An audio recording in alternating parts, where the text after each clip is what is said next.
Salve, salve, tudo bem? Aqui, né, o meu nome é Antônio Carlos. Se você não é inscrito neste canal, né, eu peço aí, com humildade, né, que se inscreva, né, que passe para as pessoas que você conhece. Esse canal, ele conversa sobre as ciências, né, sobre o conhecimento, né. É um canal reflexivo, sabe, assim, tentando trazer algo substancioso para as nossas vidas. Eu quero falar hoje de uma coisa que tem que acontecer naturalmente para a pessoa que estuda, né? Para o ser humano, para o ser humano. Eu costumo falar nas salas da UEJA, né, Escola de Jovens e Adultos, que o saber, ele acontece, de alguma forma ele acontece. A escola apenas, ele organiza os pensamentos, ele dá nome aos pensamentos, tá? Ele dá nome ao conhecimento, tá? E aí você vai saber por que quis ter o nome daquilo. Mas hoje eu quero falar da associação de ideias. Você aprende uma coisa, depois ouve ver outra, e depois você vai dizendo, nossa, como que uma coisa tem a ver com a outra, né? Como que as ciências se encontram? Por exemplo, às vezes a gente vai à casa de alguém, né? Uma mulher vai na casa da outra, a gente come lá um bolo, alguma coisa, logo a pessoa pede uma receita. E a pessoa diz, olha, coloca lá 3 ovos, coloca lá 3 xícaras de fermento, né? Pó royal, e quer dizer, já misturou português com matemática. Mas eu quero falar de 3 histórias que associam ideias, tá? Olha que coisa linda, ó. Quero falar da maçã. Eu quero falar da primeira história da maçã. Por exemplo, a primeira história da maçã, quando a gente vê uma maçã, a gente lembra de Eva, né? De Adão e Eva, né? A Bíblia diz que o fruto era muito bonito. Olha que coisa linda, né? Eu acredito que essa maçã aqui é argentina, tá? Ela veio da Argentina. Olha, eu comprei essa maçã para fazer mandar esse recado aí. Então, olha só. A Bíblia diz que era bonita, era atraente, mas não era para comer. A gente primeiro come com os olhos, né? A gente primeiro tem que olhar para uma coisa e desejar. E a gente não sabe quanto tempo a Eva viu isso aqui para que de fato ela fosse convencida pelo diabo para comer. Até que um dia ela foi lá e comeu, tá? Então a primeira história é essa, né? A maçã está na história de Adão e Eva. E eu creio naquela história como ela está contada, tá?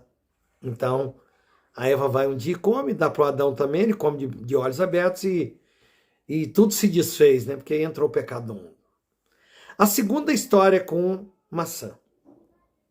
A história conta que o inglês, né, Isaac Newton, né, um homem de muitas formações, de títulos, né? Ele um dia está lá perto de uma macieira, perto de um pomar, e o Isaac Newton vê cair uma maçã de uma macieira. E aquilo chama a atenção dele.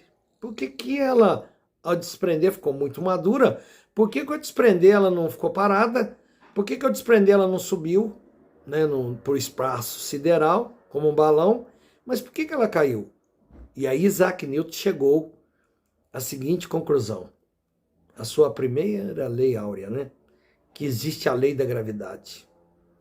Que tudo está puxando o ser humano para baixo. Tudo está puxando. É por isso que quando a gente vai ficando com 60, 70, 80 anos, a gente vai se encurvando.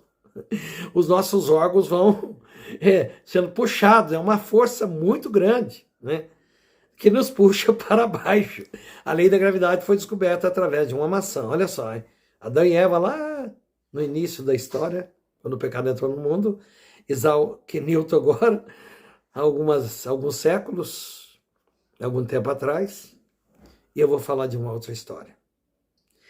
E aí, os irmãos Grimm resolvem contar uma história infantil, resolvem criar uma história infantil. E aí eles contam de um homem que era muito bem casado e acabou ficando viúvo, tudo pode acontecer na nossa vida. Ele escolheu lá uma madrasta, né? Uma mulher que ia estar sem estar totalmente, né? Ninguém, né, os títulos definem as pessoas, né? E ele se casa com essa mulher e essa mulher demonstra assim uma inveja muito grande pela filha, né? Que era muito clarinha, muito branquinha, muito bonita.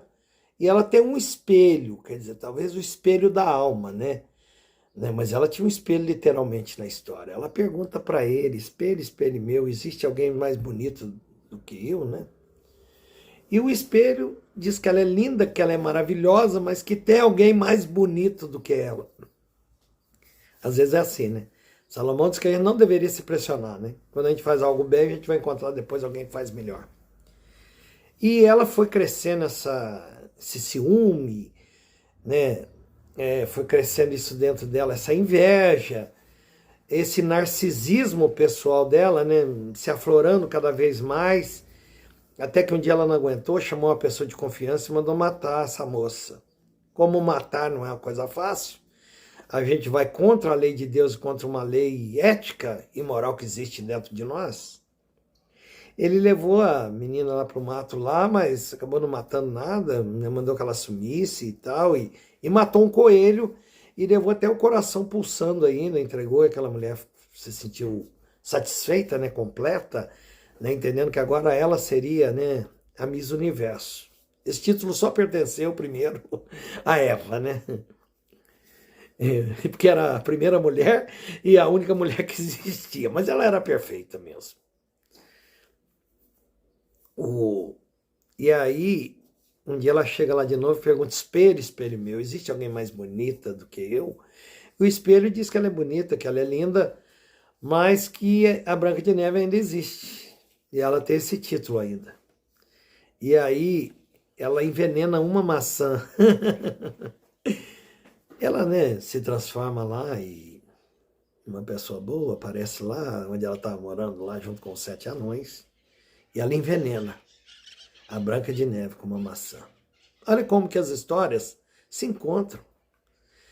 A poetisa, né, Adélia Prado, numa das palestras com a gente, ela diz, olha, nos países onde não se conta histórias infantis, o pessoal não se faz a catarse. Quer dizer, as pessoas não terão certas situações de virtudes ou questões emocionais bem resolvidas, porque elas não vão ter uma outra pessoa para ela se enxergar, tá? A gente precisa do outro para se enxergar.